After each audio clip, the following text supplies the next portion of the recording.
Hello everyone, I'm your host Brian Solis. Welcome to another episode of Revolution. I am excited and extremely pleased to have with us a very special guest who's also someone I get to call a good friend, Charlene Li, who is the author of the best-selling new book, Open Leadership. She was also the co-author of another bestseller, Groundswell. And today we're going to talk a little bit about what it takes to be an open leader in this era of social media and social technology. The transformation of leadership is no small undertaking. And I wonder, in your experience, if you see it being more of a revolution or an evolution in order to at least get the process moving in the right direction.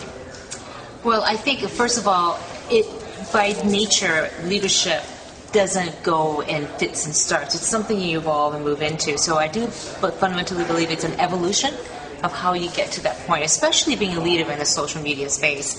It is so different. It requires that leaders think in a completely different way, one where they're going to open up and share information, decision-making, where every single fiber in their body says, control it, command it. Right. That's what it means to be a leader, be in charge.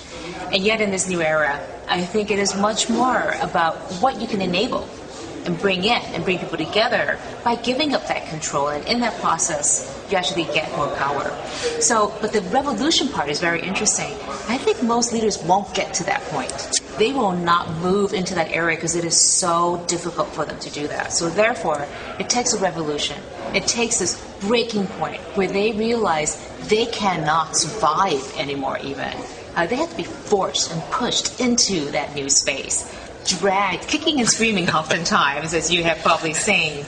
And usually, unfortunately, it comes to these cataclysmic external forces, really bad situations that make them sit up and realize, I gotta do things differently.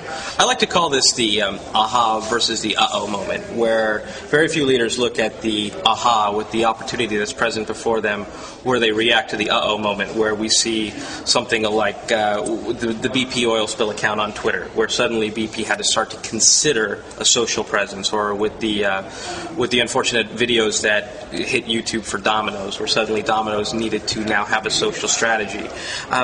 But we're looking at decades of closed, top-down leadership where even engagement was outsourced to outside agencies or to overseas agencies.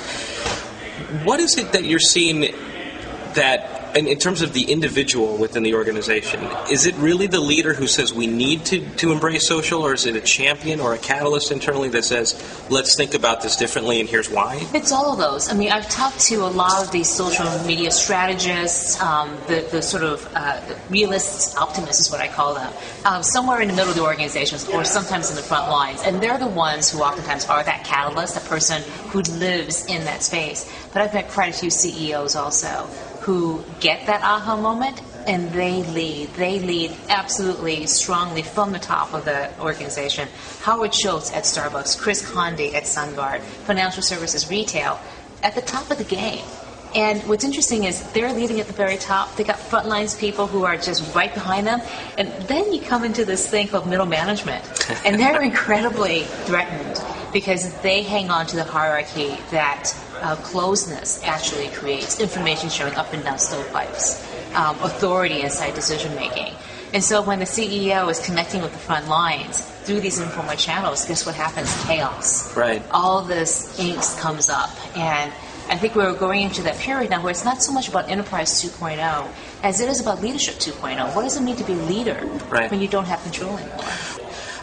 And when we look at the idea of that, if a conversation takes place online, idea, how big does it have to be for them to pay attention or to commit resources, to commit teams, to commit budget for them to actually go down this path? Do you see that there's a chance for outside influences within the organization, for example, to help change or transform or expedite the need for change of the culture within? What's the switch when executive role realizes that there's a bigger opportunity here to socialize the business? And do you believe that there are others, maybe the champion within, who's also maybe someone who has the ear of the CEO? Is this book for them as well? Well, I think the book is for multiple people. There are, first of all, the CEOs, the obvious executives and leaders inside the organization, but it's also for those people who are trying to influence them, and they themselves are trying to figure out, how do I be a more effective leader? I would love, Charlene, for you to give us a few parting words or bits of advice for those watching. Yeah, I think most importantly than anything else is to redefine what leadership means. It is no longer about controlling resources or controlling people. It's about inspiring people. And that's open leadership, and that's what it's going to take to win. And you have to earn your way into that. So this is your moment to define who you want to be today and tomorrow.